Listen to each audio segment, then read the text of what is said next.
तो बच्चों आज हम लोग 12th का हिस्ट्री चैप्टर 2 मौर्य काल से गुप्त काल तक का राजनीतिक एवं आर्थिक इतिहास, ठीक ना, यूनिट 2 पढ़ेंगे।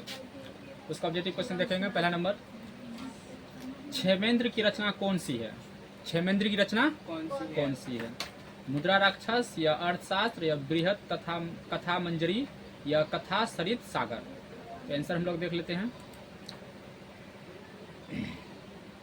बृहत कथा मंजरी, आंसर में क्या है? बृहत कथा मंजरी। आगे देखते हैं। बोलता है इंडिका किसकी रचना है? इंडिका किसकी रचना है? चाणक्य या मेगास्थनीज या हर्षवर्धन या कालिदास? क्या बोल रहा है क्वेश्चन कि इंडिका किसकी रचना है? चाणक्य या मेगास्थनीज या हर्षवर्धन या कालिदास? तो आंसर हो जाएगा हम लोग का मेगास्थनीज। आंसर क्या हो जाएगा? मेगास्थनीज, ठीक ना। अब 3 नंबर क्वेश्चन बोल रहा है, किस गुप्त शासक को लिच्छवी दोहित्र कहा जाता था? किस गुप्त शासक को लिच्छवी दोहित्र कहा जाता है? समुद्रगुप्त, चंद्रगुप्त, कुमारगुप्त या स्कंदगुप्त? ठीक है, तो हम लोग का आंसर क्या हो जाएगा? समुद्रगुप्त। क्या हो जाएगा आंसर? समुद्रगुप्त। आगे देखते हैं। अगला क्वेश्चन है, गुप्त काल में हस्ती सेना का प्रधान को क्या कहते हैं? गुप्त काल में हस्ती सेना का प्रधान को क्या कहते थे? तो हम लोग का आंसर हो जाएगा महापिलुपति। महापिलुपति, सी नंबर ऑप्शन क्या हो जाएगा? महापिलुपति। ठीक। अगला क्वेश्चन है, निम्न में से महिला संत थी? निम्न में से महिला संत थी मीरा या अंडाल या क्राइकल या इनमें से सभी? क्या ऑप्शन है? मीरा या अंडाल या क्राइकल या इनमें से सभी? आंसर हो जाएगा इनमें से सभी। आंसर क्या हो जाएगा? इनमें से सभी, डी नंबर। आगे क्वेश्चन देखते हैं 6 नंबर, धम्म की शुरुआत किसने की थी? धम्म की शुरुआत किसने की थी? चंद्रगुप्त मौर्य या चंद्रगुप्त विक्रमादित्य या अशोक या कनिष्क? ठीक है, आगे ऑप्शन देखते हैं। आंसर इसका हो जाएगा अशोक। क्या हो जाएगा? अशोक। बोलिए तो, धर्म की शुरुआत किसने की थी? अशोक ने। धर्म की शुरुआत किसने की थी? अशोक ने। ऑप्शन नंबर सी, 6 का सी। 7 नंबर, समुद्रगुप्त की तुलना किस यूरोपीय शासक से की जाती है? समुद्रगुप्त की तुलना किस यूरोपीय शासक से की जाती है? तो आंसर हम लोग का हो जाएगा नेपोलियन। क्या आंसर हो जाएगा? नेपोलियन। आगे देखते हैं। मौर्य वंश का संस्थापक कौन था? क्वेश्चन क्या कह रहा है कि मौर्य वंश का संस्थापक कौन था? आंसर हम लोग का हो जाएगा चंद्रगुप्त। क्या आंसर हो जाएगा? चंद्रगुप्त। Option number A. ठीक है, आगे देखते हैं।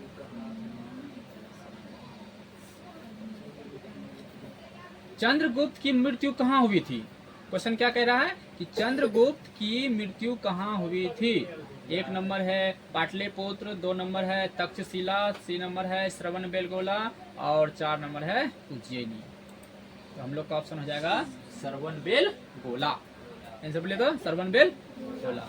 क्या याद रखिएगा? चंद्रगुप्त की मृत्यु कहाँ हुई थी? श्रवणबेलगोला में। चंद्रगुप्त की मृत्यु कहाँ हुई थी? श्रवणबेलगोला।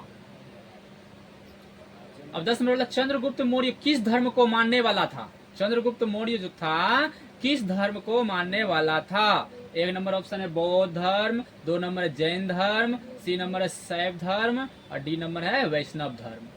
तो चंद्रगुप्त मौर्य कौन सा धर्म को मानता था? तो जैन धर्म को। किसको मानता था? जैन धर्म। अगला क्वेश्चन 11 नंबर, मौर्य वंश का अंतिम राजा कौन था? क्वेश्चन क्या है? मौर्य वंश का अंतिम राजा कौन था? ए नंबर है अशोक, बी 2 नंबर है आपका कुणाल, 3 नंबर है संप्रति और 4 नंबर है बृहदत्त। 4 नंबर कौन है? बृहदत्त। तो हम लोग का आंसर क्या हो जाएगा? बृहदत्त। क्या आंसर हो जाएगा? बृहदत्त। ठीक है, चलिए आगे देखते हैं। 12 नंबर क्वेश्चन, मौर्यकालीन टकसाल का प्रधान कौन था? मौर्यकालीन टकसाल का प्रधान कौन था? कोषाध्यक्ष, मुद्राध्यक्ष, पन्याध्यक्ष या लवण्याध्यक्ष। तो आंसर हम लोग का हो जाएगा पन्याध्यक्ष। क्या आंसर हो जाएगा? पन्याध्यक्ष। आगे क्वेश्चन देखिए 13 नंबर, मौर्य वंश की राजधानी कहाँ थी? मौर्य वंश की राजधानी कहाँ थी? A number Vidisha, B number Delhi, C number Pataliputra, D number Rajgir. तो हम लोग का आंसर हो जाएगा पाटलिपुत्र। क्या आंसर हो जाएगा? पाटलिपुत्र। ठीक है, चलिए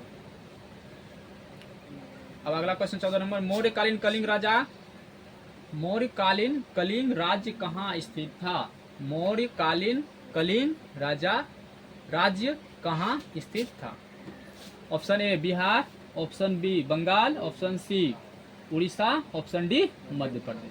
तो आंसर हम लोग इसका देख लेते हैं। ऑप्शन सी है उड़ीसा। मौर्यकालीन कलिंग राज्य कहाँ स्थित था? तो उड़ीसा में। कहाँ स्थित था? उड़ीसा में। अगला क्वेश्चन 15 नंबर देखते हैं, मौर्य प्रशासन में समाहर्ता कौन था? मौर्य प्रशासन में समाहर्ता कौन था? तो क्या ऑप्शन है? ए नंबर ऑप्शन है केंद्रीय मंत्री, बी नंबर ऑप्शन है राजकीय कर संग्रह अधिकारी, डी नंबर है मुख्य न्यायाधीश और डी नंबर है अंतःपुर का रक्षक। तो हम लोग आंसर देख लेते हैं, बी नंबर राजकीय कर संग्रह अधिकारी। आंसर क्या हो जाएगा? राजकीय कर संग्रह अधिकारी, ऑप्शन नंबर बी। चलिए आगे देखते हैं 16 नंबर, मौर्य काल में ब्रह्मदेव क्या था? मौर्य काल में ब्रह्मदेव कौन क्या था? क्वेश्चन फिर से सुनिए, मौर्य काल में ब्रह्मदेव क्या था? तो ऑप्शन ए नंबर है पशुदान, बी नंबर है धन दान, सी नंबर है भूमि दान और डी नंबर है कृषि दान। तो आंसर हम लोग का हो जाएगा सी। क्या आ जाएगा? भूमि दान। आंसर क्या आ जाएगा? भूमि दान। ठीक है, ऑप्शन नंबर सी भूमि दान। आगे देखते हैं 17 नंबर क्वेश्चन बोलता है, अशोक का व्यक्तिगत धर्म क्या था? अशोक का व्यक्तिगत धर्म क्या था? तो बौद्ध धर्म था या जैन धर्म था या शैव धर्म था या वैष्णव धर्म था? तो हम लोग का आंसर हो जाएगा बौद्ध धर्म। क्या हो जाएगा? बौद्ध धर्म। व्यक्तिगत धर्म उसका कौन था? बौद्ध धर्म। ठीक, आगे देखते हैं, बोलता अशोक ने महेंद्र और संघमित्रा को धर्म प्रचार के लिए किस देश में भेजा? अशोक ने महेंद्र और संघमित्रा को धर्म प्रचार के लिए किस देश में भेजा? आंसर है जापान या मिस्र या बर्मा या सिंहल द्वीप। क्या ऑप्शन है? जापान या मिस्र या बर्मा या सिंहल द्वीप। तो हम लोग देख लेते हैं ऑप्शन डी, मतलब सिंहल द्वीप। कहाँ पर है? सिंहल द्वीप। अशोक ने अपना बेटा और बेटी को कहाँ भेजा था? सिंहल द्वीप। ठीक है, आगे देखते हैं, अशोक किस वंश का शासक था?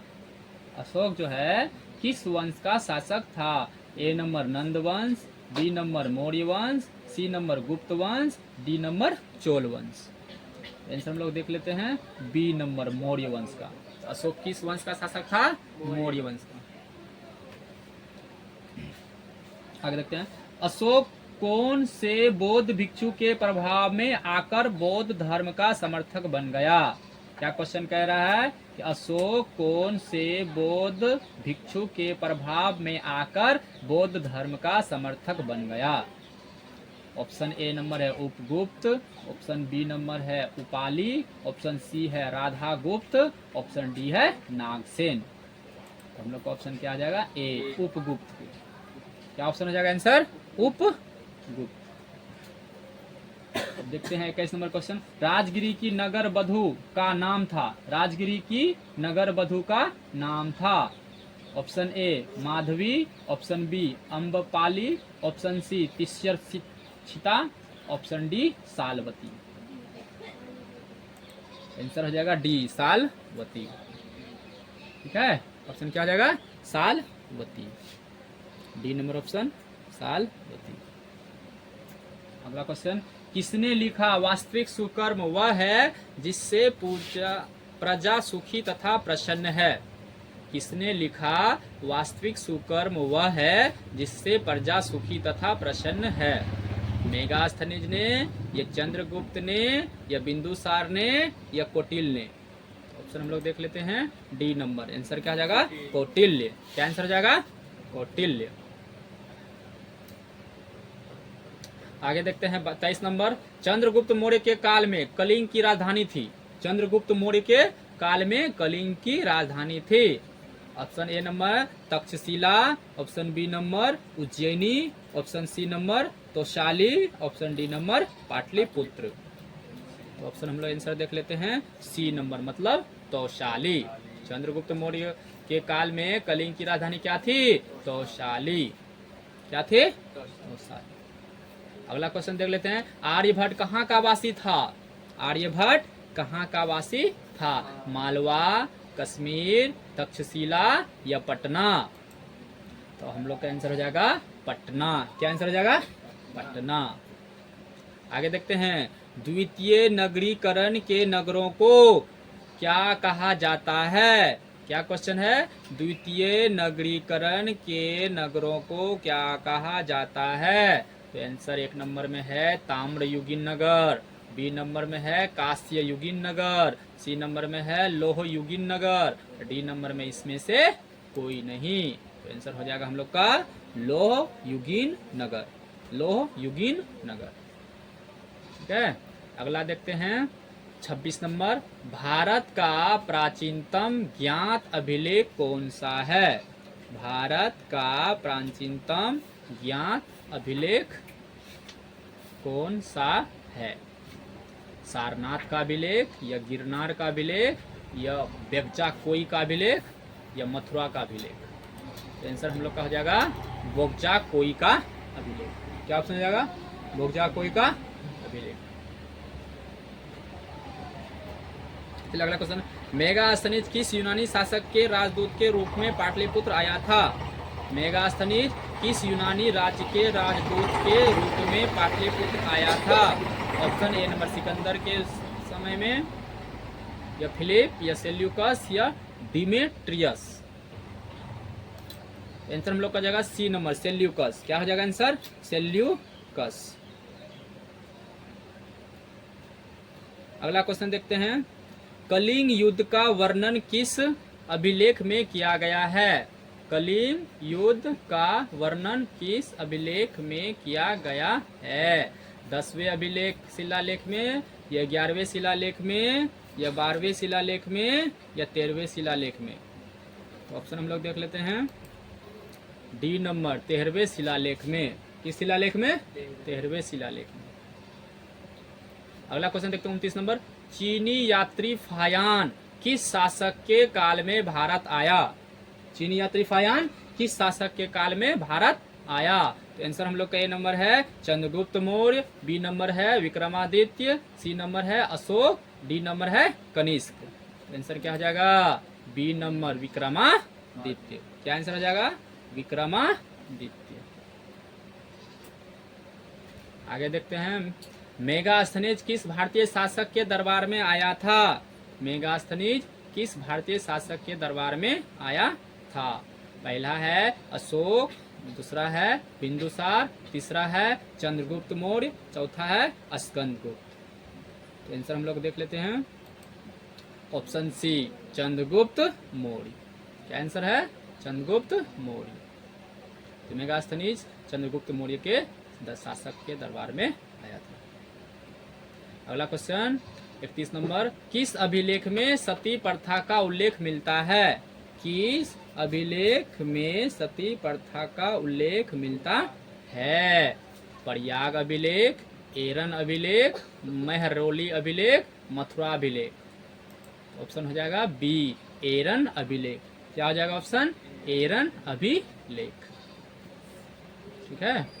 अगला क्वेश्चन 32 नंबर। बाणभट्ट की रचना कादम्बरी में किस शासक काल का वर्णन है?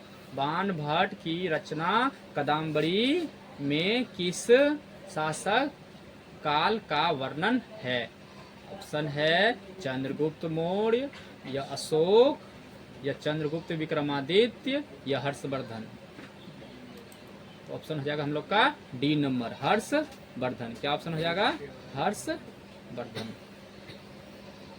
अगला क्वेश्चन है। गुप्त संवत कब और किसके द्वारा शुरू किया गया था? गुप्त संवत कब और किसके द्वारा शुरू किया गया? ऑप्शन ए नंबर घटोत्कच 300 ईस्वी, श्रीगुप्त 309 से 310 ईस्वी, समुद्रगुप्त 324 ईस्वी, चंद्रगुप्त प्रथम 319 से 20 ईस्वी। आधार कार्ड में आए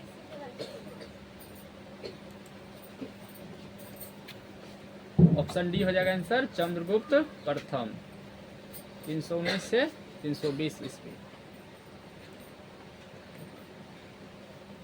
चलिए 34 नंबर देखते हैं। पंचतंत्र की रचना किसने की? पंचतंत्र की रचना किसने की? तो पहला ऑप्शन है आर्यभट्ट, दूसरा है बारामिहिर, तीसरा है कालिदास, चौथा है विष्णु शर्मा। तो ऑप्शन हम लोग का हो जाएगा विष्णु शर्मा। क्या ऑप्शन हो जाएगा? विष्णु शर्मा। अगला क्वेश्चन देख लेते हैं 35 नंबर। प्राचीन नालंदा विश्वविद्यालय के संस्थापक कौन थे?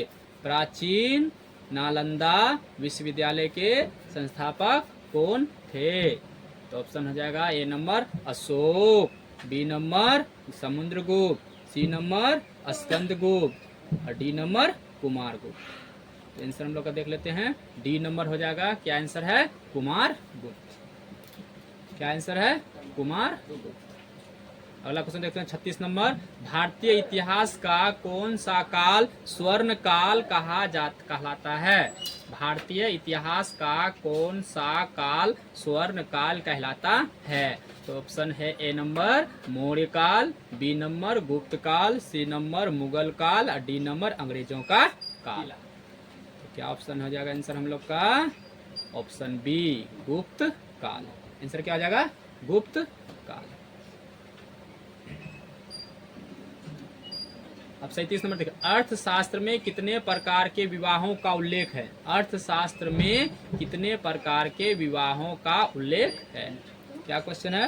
अर्थशास्त्र में कितने प्रकार के विवाहों का उल्लेख है? 2, 4, 8 या 10? ऑप्शन हम लोग का हो जाएगा 8। कितना हो जाएगा? 8। अगला क्वेश्चन है अर्थशास्त्र की रचना कब हुई थी? अर्थशास्त्र की रचना कब हुई थी? ऑप्शन है 6ठी शताब्दी ईसा पूर्व में, या 5वीं शताब्दी ईसा पूर्व में, या 4थी शताब्दी ईसा पूर्व में, या 3री शताब्दी ईसा पूर्व में। ऑप्शन देख लेते हैं, डी नंबर 3री शताब्दी ईसा पूर्व में। क्या ऑप्शन है? 3री शताब्दी ईसा पूर्व में। अगला क्वेश्चन देखिए 39 नंबर। नालंदा विश्वविद्यालय के छात्र थे फायान या ह्वेनसांग या हर्ष या कुमारगुप्त? ऑप्शन देख लेते हैं हम लोग, बी नंबर। क्या आंसर हो जाएगा? ह्वेनसांग। ह्वेनसांग जो था आपका नालंदा विश्वविद्यालय के छात्र थे। 40 नंबर देखते हैं। बोलता किस गुप्त शासक को उसके सिक्कों पर वीणा बजाते हुए दिखाया गया है? किस गुप्त शासक को उसके सिक्कों पर वीणा बजाते हुए दिखाया गया है? आंसर ए नंबर में चंद्रगुप्त प्रथम, बी नंबर में चंद्रगुप्त द्वितीय, सी नंबर में समुद्रगुप्त और डी नंबर में स्कंदगुप्त। आंसर देख लेते हैं, सी नंबर समुद्रगुप्त। क्या आंसर हो जाएगा? समुद्रगुप्त। अगला क्वेश्चन देखते हैं 41 नंबर। उत्तरी पश्चिमी भारत से प्राप्त अशोक के अभिलेखों में लिपि का प्रयोग किया गया है। क्या क्वेश्चन है? उत्तरी पश्चिमी भारत से प्राप्त अशोक के अभिलेखों में लिपि का प्रयोग किया गया है। खरोष्टी लिपि, अरामाइक लिपि, ब्राह्मणी लिपि या इनमें से कोई? तो ऑप्शन हो जाएगा हम लोग का ए नंबर खरोष्टी लिपि। क्या ऑप्शन हो जाएगा? खरोष्टी लिपि। 42 नंबर क्वेश्चन देखते हैं। अशोक के कुल कितने अभिलेख अभी तक प्राप्त हुए हैं? अशोक के कुल कितने अभिलेख अभी तक प्राप्त हुए हैं? Option number A 35, option number B 30, option number C 40, option number D 44। तो क्या हम लोग का आंसर हो जाएगा? Option number D 44। कितना हो जाएगा? 44। आगे देखते 43 नंबर। अशोक द्वारा प्रचारित बौद्ध धर्म कहाँ प्रचलित हुआ? अशोक द्वारा प्रचारित बौद्ध धर्म कहाँ प्रचलित हुआ?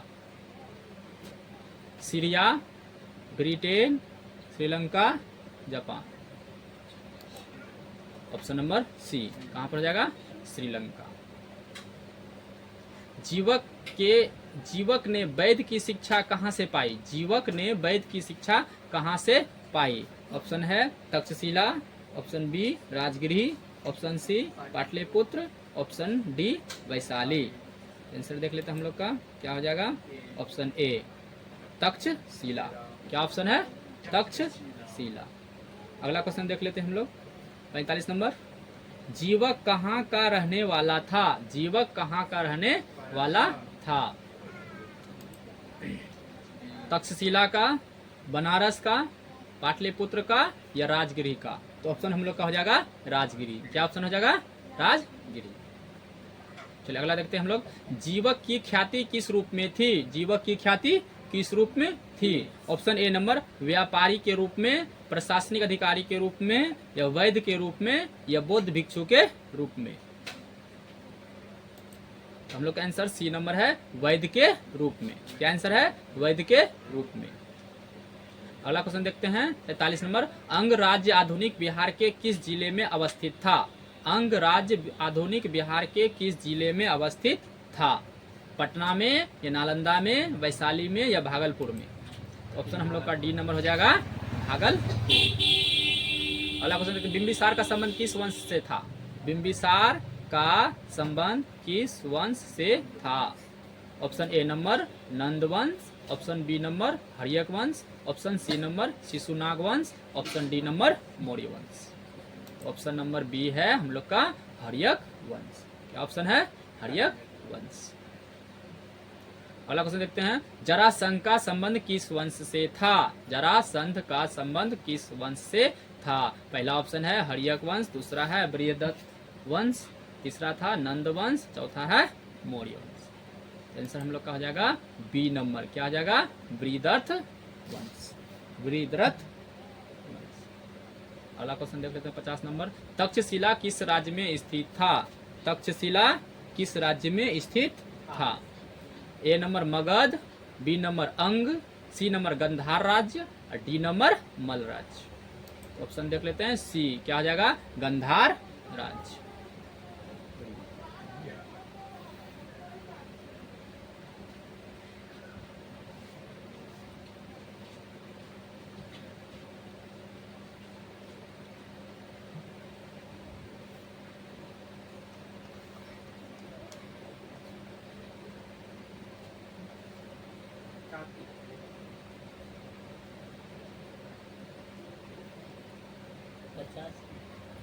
तो देखिए बोलता है सेल्यूकस ने अपनी पुत्री का विवाह किस राजा से किया था? सेल्यूकस ने अपनी पुत्री का विवाह किस राजा से किया था? ऑप्शन ए नंबर है अशोक, ऑप्शन बी है बिंबिसार, ऑप्शन सी है चंद्रगुप्त मौर्य, ऑप्शन डी है आपका कनिष्क। तो आंसर क्या हो जाएगा? C number Chandragupta Maurya. क्या आंसर हो जाएगा? चंद्रगुप्त मौर्य। अगला क्वेश्चन है, धर्म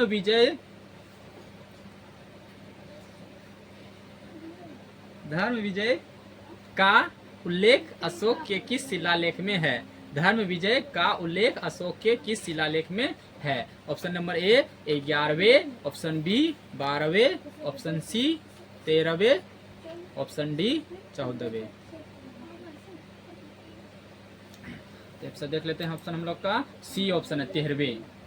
धर्म विजय का उल्लेख अशोक के किस शिलालेख में था? तो 13वें शिलालेख में। किस शिलालेख में? 13वें शिलालेख में। अगला क्वेश्चन देखते हैं, कालिदास किसके समकालीन थे? कालिदास किसके समकालीन थे? अशोक के, ये चंद्रगुप्त के, या कनिष्क के? ऑप्शन क्या है? आंसर हम लोग आ जाएगा चंद्रगुप्त द्वितीय। चंद्रगुप्त द्वितीय।